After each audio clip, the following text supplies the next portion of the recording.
성경은 늘 그렇게 가르치고 있습니다. 어머니는 단순하게 생명을 기르는 그런 존재가 아니라 하나님의 말씀을 다음 세대로 연결하는 중요한 언약의 연결자다, 이렇게 가르치고 있어요. 우리가 잘 아는 것처럼 모세의 어머니는 그 자녀 모세의 생명을 보존했죠. 그리고 너는 택한 백성이야, 하나님의 백성이 하는 그 정체성을 심어줬죠. 디모데의 할머니, 디모데의 어머니는 신앙을 전수시켜주며 영적인 스승 역할을 했던 건 아니겠습니까? 한나는 눈물로 자녀를 위해서 기도하면서 사무엘이 영적으로 위대한 선지자, 사사 될 수 있도록 그렇게 만들어준 건 아니겠습니까? 교회는 이 가정의 연장선입니다. 그래서 교회는 가정들이 모인 공동체가 교회 아니겠습니까? 그렇기 때문에 교회가 어느 날 좋은 교회, 어느 날 건강한 교회가 갑자기 되기는 어렵습니다. 결국은 좋은 교회는, 건강한 교회는 가정이 건강할 때, 가정이 행복할 때, 결국은 그 기초 위에 교회도 건강하게 되는 것 아니겠습니까? 생각해 보십시오. 가정이 흔들리는데 그 식구들이 모인 공동체가 건강해질 수 있겠어요? 그렇지 않다는 거겠습니다. 우리가 잘 아는 것처럼 이 시대는 믿음으로 사는 것이 참 힘들죠. 과거 얼마 전까지 해도 기독교 문화가 사회의 중심 영향력을 가지고 있었죠. 그러나 지금은 기독교 문화가 사회에 그렇게 영향력을 가지고 있을까요? 많이 상실해버렸죠. 과거에는 그리스도인 하면은 그래도 도덕적으로나 삶에서 인정해줘. 지금도 그럴까요? 이런 시대 속에서 어머니로 산다는 것은, 크리스찬으로 산다는 것이 참 힘들죠.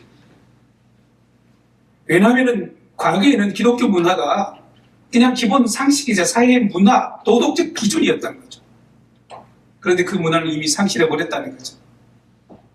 이제는 성경의 진리보다도 자기의 감정과 개인의 이익, 주관적 가치관이 우선시되는 그 시대에 우리는 살고 있다는 것입니다. 그래서 사사기 2장 10절에 보면 이렇게 얘기합니다. 그 세대의 사람도 다 그 조상들에게로 돌아갔고 그 후에 일어난 다른 세대는 여호와를 알지 못하며 여호와께서 이스라엘을 위하여 행하신 일도 알지 못하더라. 하나님을 알지 못하는 다른 세대에 등장한다는 것입니다. 우리 다음 세대는 어떨까요? 그들이 어른이 되었을 때 교회, 기독교 아마 부정을 하지 않을 것입니다. 틀렸다고 말하지는 않을 것입니다. 그러나 어머니가 믿던 종교였고 나와는 상관없는 오래된 종교가 교회야, 기독교야, 이렇게 생각하게 되면 어떡할까요? 그렇기 때문에 이 시대에 어머니를 사랑한다는 것이 참 힘들다는 거죠. 쉬운 일이 아니라는 거죠. 왜냐하면 가정 안에서 이 세상에 하나님 없이 살아도 된다는 세속화의 물결 속에서 복음의 본질을 지켜내는 것이 어머니의 역할이고, 자녀들을 믿음 가운데, 신앙 가운데 지켜내야 되는 것이 어머니의 역할이기 때문에 이 가정의 파수꾼으로 살아야 된다는 것이 결코 쉬운 일이 아니라는 것입니다. 사랑하는 교회 여러분, 우리 모두에게는 어머니가 있었습니다. 또 있습니다. 지나가는 시간에 어머니를 기억하고 회상해 보면 여러분의 어머니는 어떤 분이셨습니까? 여러분의 마음속 깊은 곳에 어머니의 추억은 어떤 것이 남아있습니까?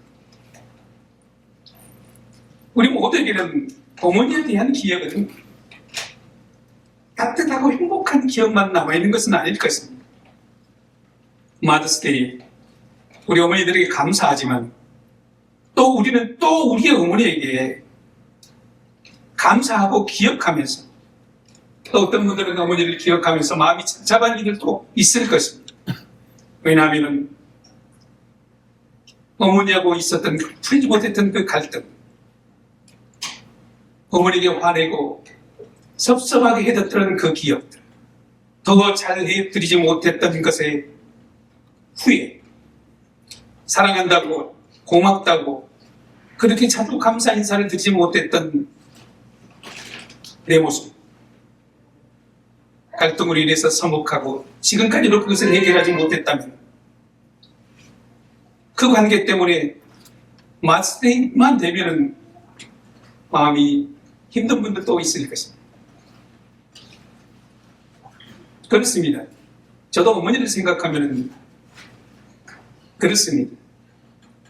그런데 돌아보면 내 어머니는 나에게만은 모든 것을 다 해줄 수 있는 그런 전적인 내 편이셨다는 것을 저는 기억하고 있습니다. 친구들과 싸움하고 돌아와도 네가 더 많이 때렸냐? 항상 내 편이었어요. 잘못을 해도 나중에는 그러지 말라고, 다쳐서 상처나고 들어오면 빨간 약을 발라주시면서도 얼마나 아프냐 하면서 본인이 당신이 아픈 것처럼 기억에 남는 것은 제가 힘들어서 업어주시면서 어머니 무겁지? 그러면은 내 새끼인데 하나도 안 무겁지? 저는 진짜 안 무거운 줄 알았어요. 여러분 좀 더 커서는 어머니는 늘 그래요. 자주심 해라. 밥 먹었냐? 너무 늦게 다니지 마라. 잘 있냐? 아프냐? 여러분 이것이 어머니의 잔소리일까요? 어머니의 통제일까요? 아니라는 것입니다.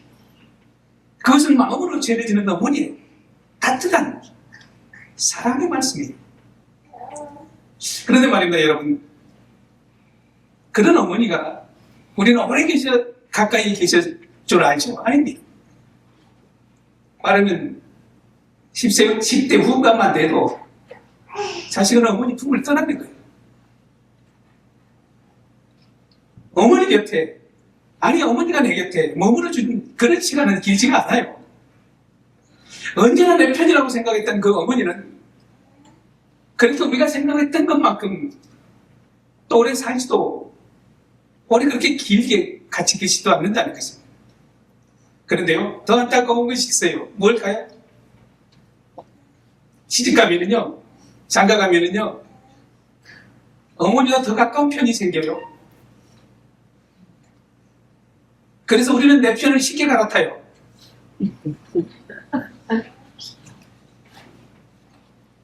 여러분, 돌아가시고 나면은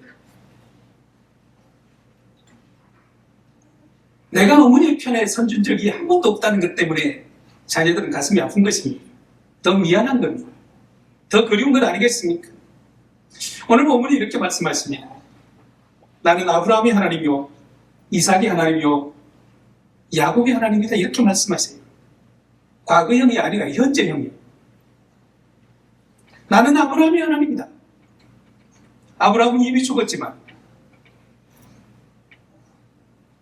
그 아들 이삭도 그 아들 야곱을 낳고 죽었지만, 육체적으로 이미 그들은 죽었지만 아브라함, 이삭, 야곱의 심령 속에는 아버지 하나님이 살아계신다는 것입니다. 아버지가 하나님을 어떻게 섬겼던 것이 기억난다는 것입니다. 그렇기 때문에 하나님의 언약은 아브라함의 하나님으로 끝나지 않아요. 이삭의 하나님으로, 야곱의 하나님으로, 우리의 하나님으로 계속 남는다는 것입니다. 그 사랑이, 그 언약이 이어지는 것입니다. 그래서 예수님은 그렇게 말씀하신 건 아니에요. 하나님은 죽은 자의 하나님이 아니요, 살아계신 자의 하나님이시라 이렇게 말씀하십니다. 살아있다는 것이에요. 살아있다는 말이 정말 살아있는 것이 아니라 마음속에 그 관계 안에, 하나님과 그 교제 안에, 하나님의 나라 안에, 하나님의 생명의 통치 안에 어머니의 그 영향력은 여전히 살아있는 것처럼 우리 가운데 영향, 통치를 미치고 있다는 것입니다. 그래서 하나님은 아브라함의 하나님이요, 이삭의 하나님이요, 야곱의 하나님이요, 하나씩 하나씩 부르는 거예요. 아버지 아브라함의 시대도 있지 않고 이삭의 시대도 있지 않고 야곱의 시대도 있지 않고 오늘 내가 살아가는 이 시대도 있지 않고 있다는 것입니다. 할아버지의 믿음, 그 아버지의 눈물의 기도, 어머니의 눈물, 이것이 그 자녀 대대 손손 기억되어지는 것, 그 자녀로 이어지는 것, 그 다음 세대로 이어지는 것 아니겠습니까? 그렇기 때문에 어머니와 자식, 그 관계도 그렇습니다. 여러분 생각해 보세요. 어머니가 이미 돌아가신 분도 계실 것입니다. 아니 멀리 계신 분도 한국에 계신 분도 있을 것입니다. 그런데 이 어머니의 영향이 여러분에게 전혀 없습니까? 여러분의 삶을 살아보면서 어머니에 받은 영향이 여전하지 않습니까? 우리가 지금 어머니를 기억하고 있듯이 여러분의 자녀들도 오랜 시간이 후에 흘러가면은 여러분의 어머니, 자녀의 어머니를 기억하고 있을 것입니다. 어떻게 기억에 남기를 원하십니까? 저는 시골에서 어렸을 때 자랐어요. 제 머릿속에 지워지지 않는 어머니의 강력한 인상은 늘 일하는 어머니였어요. 그것도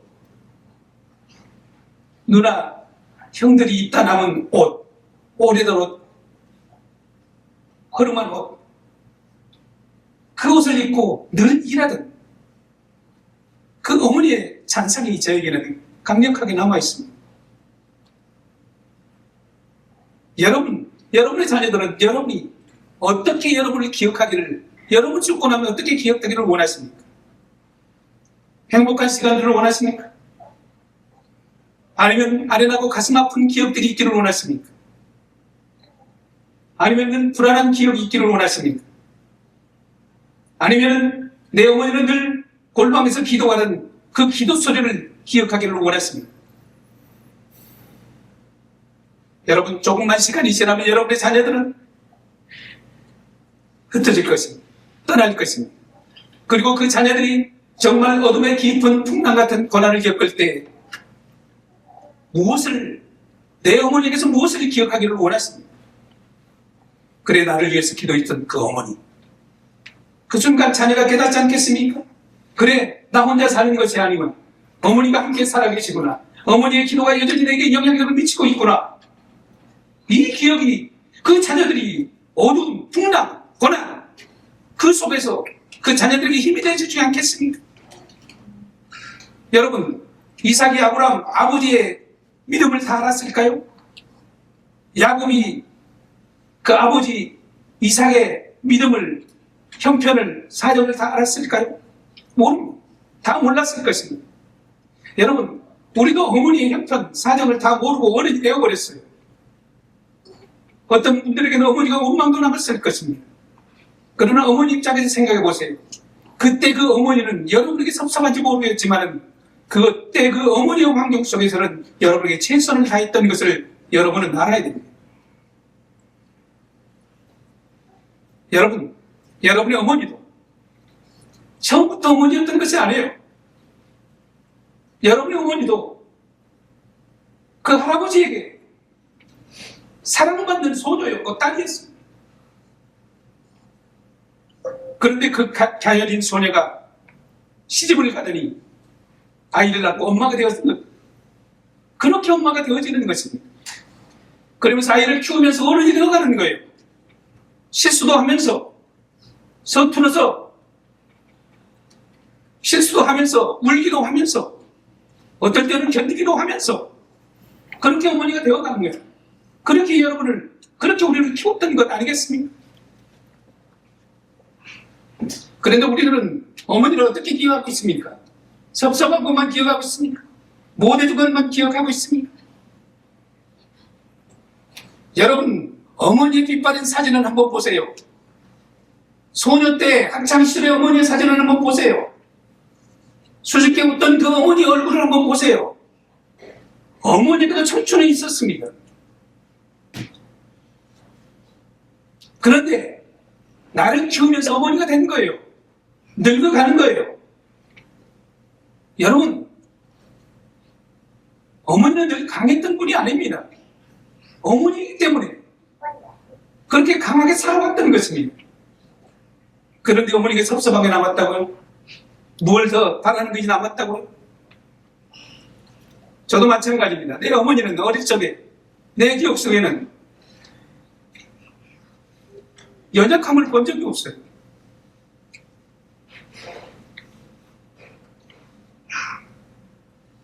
그런 내가 가서 보니까 어머니처럼 연약한 분은 없었다는 거예요.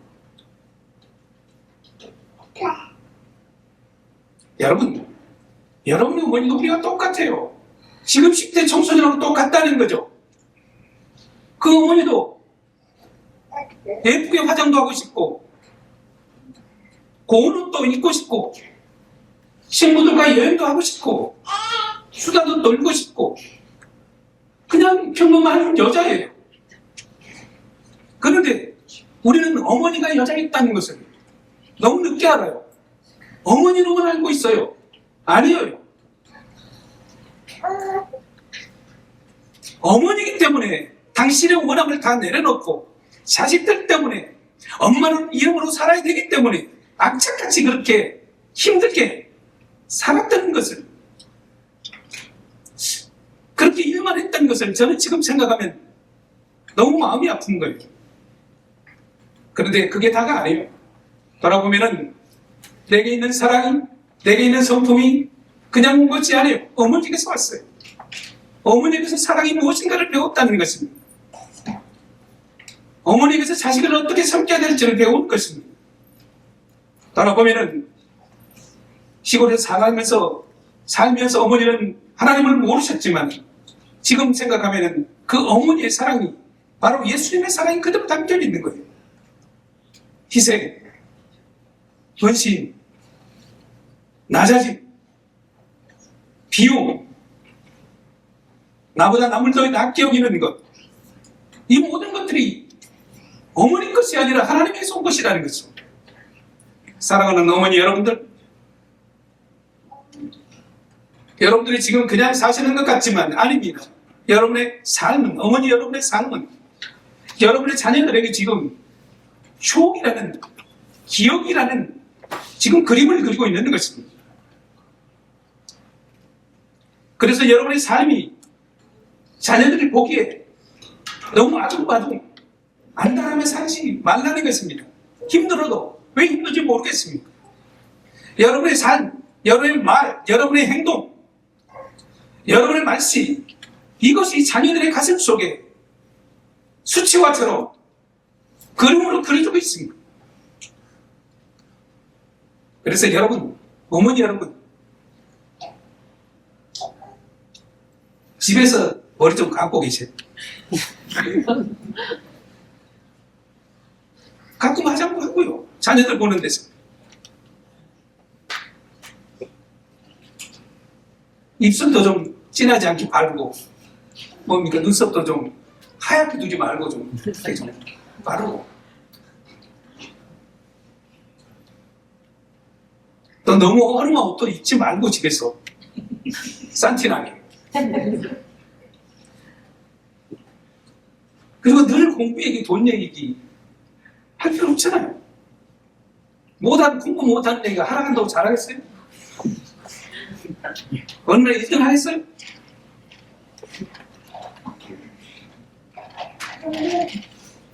부부싸움도 그냥 밖에 나가서 하세요. 꼭 애들 앞에서 왜 하려고 그래요? 대신에 자녀들 있을 때는 신랑이 별로 마음에 안 들어도 그냥 사랑하는 척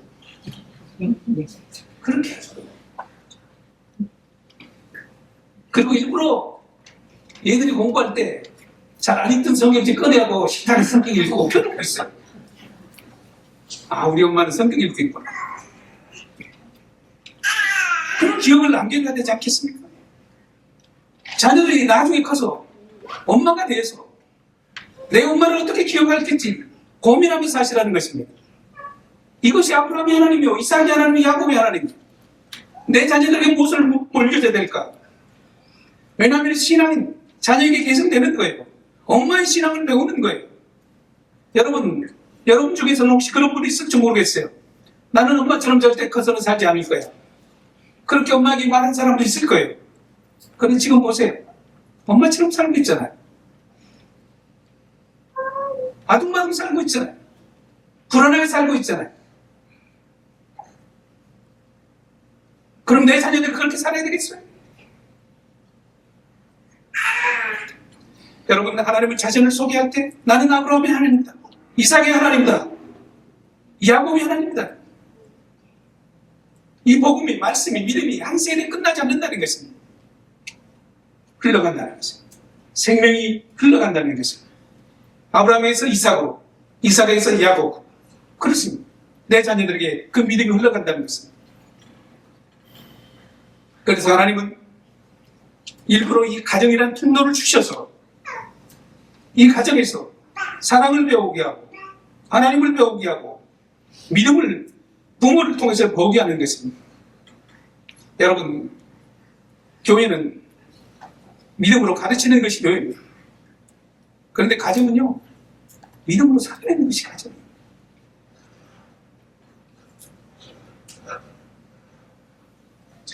그렇기 때문에 가정은 교회보다 더 치열한 영적 전쟁터가 되는 것 아니겠습니까?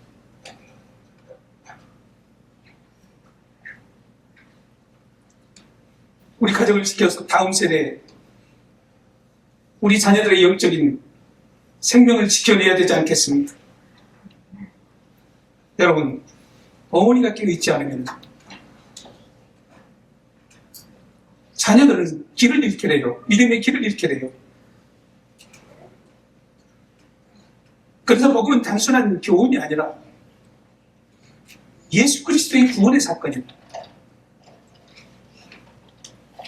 이 진리를 우리 자녀, 다음 세대에게 유산으로 물려줘야 되지 않겠어요?